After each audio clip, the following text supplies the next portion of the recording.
Good morning, boys and girls. Good to see you again. I hope you've been able to get outside this week. It has been so nice. Just perfect fall weather. This week we are joining the Sinnwells for Sunday school. They're going to sing a wonderful song with us and then read a nice story from the Bible. So grab your Spark House Bibles. And then at the end, they're doing a really fun activity. I think you'll love it. Have fun, and we will talk to you at the end. Thank you, Sinnwell family. We're going to sing a song called Do Lord. All right, the first verse goes, I've got a home in glory land that outshines the sun. And we're going to say that 3 times, maybe even more. And the second verse is, I took Jesus as my Savior, you take him too. And the refrain is just do Lord, do Lord, do Lord, do Lord. Okay? You can just follow me.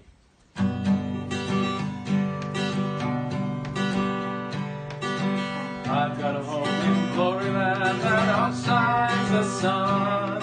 I've got a home in glory land that outshines the sun. I've got a home in glory land that outshines the sun. Way beyond the blue. Do Lord, oh do you remember me? Do Lord, oh do you remember me?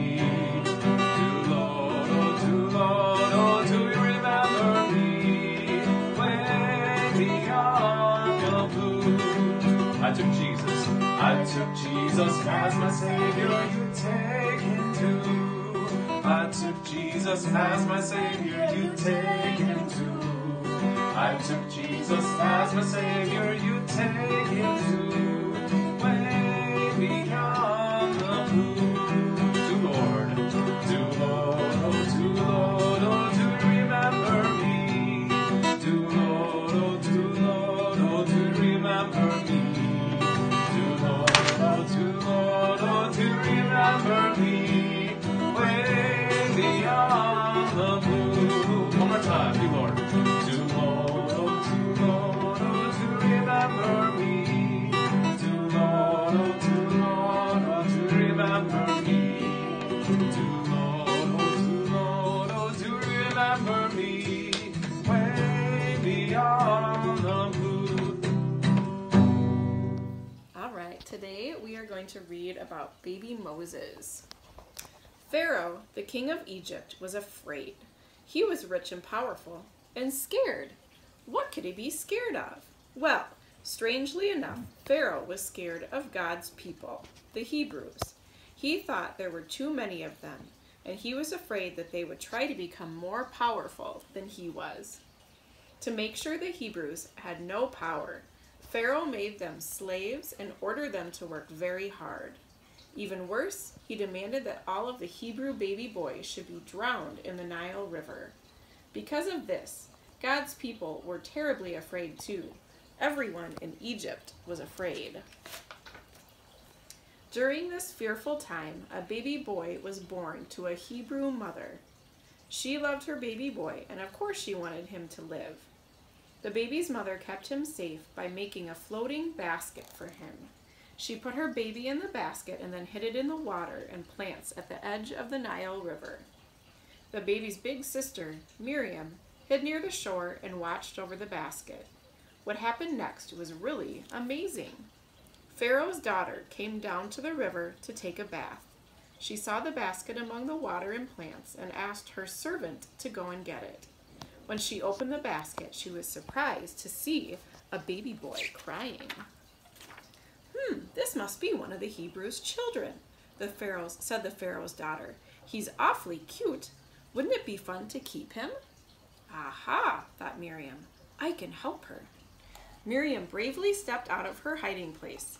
I could probably find someone to help take care of the baby for you until he's a little older, she said. That would be perfect, said the Pharaoh's daughter. Miriam was excited to tell her mother the news. The baby's mother took good care of him. When he was old enough, he went to live with Pharaoh's daughter. Miriam and her mother prayed that he would be safe with her. I think I will name him Moses, said the Pharaoh's daughter, because I took him out of the water. Moses lived in the Pharaoh's palace until he grew up to be a man. During that time, his life became worse and worse for the Hebrews. Eventually, however, Moses helped free God's people so they could leave Egypt. Now there was something besides fear for God's people. There was hope. What do you think, James? Any thoughts on the story? Do you think that would have been kind of crazy to find a baby going down the river?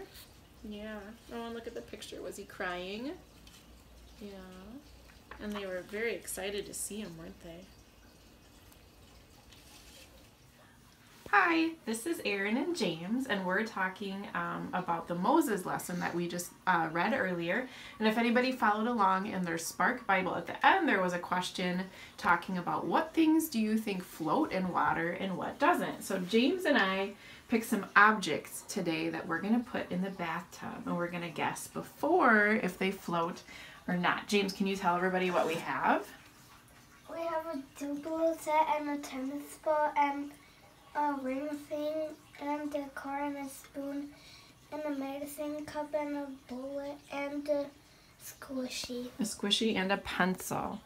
Okay. So James, which do you want to do first?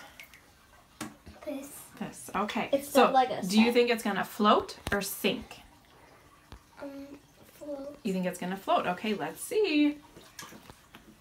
Oh, you're right. It did floats. float. Good job. Okay. What are you going to do next? The tennis ball. Okay, here goes a tennis ball. Is it going to float or sink?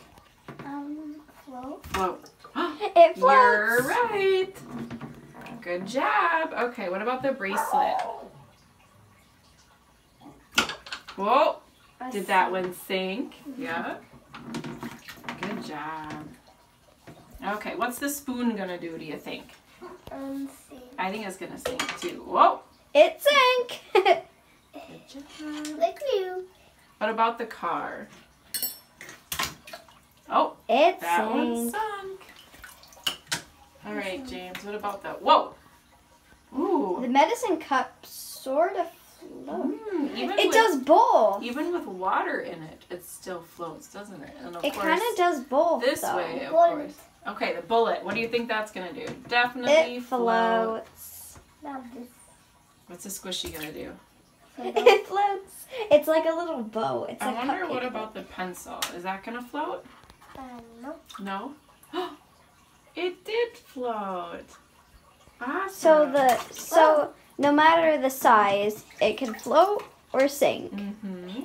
And so if anyone wants to try this at home, make sure that they ask their parents first if they can put some water in a sink or a bathtub, and make sure that you ask your parents before you pick your objects.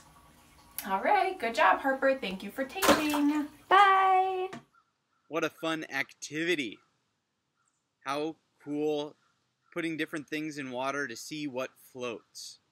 Makes me think of a movie where they shout a duck, which floats. So much fun. Maybe someday you'll get to watch Monty Python. Thanks for joining us again. Hope you have a wonderful week, and we'll see you next time. Bye.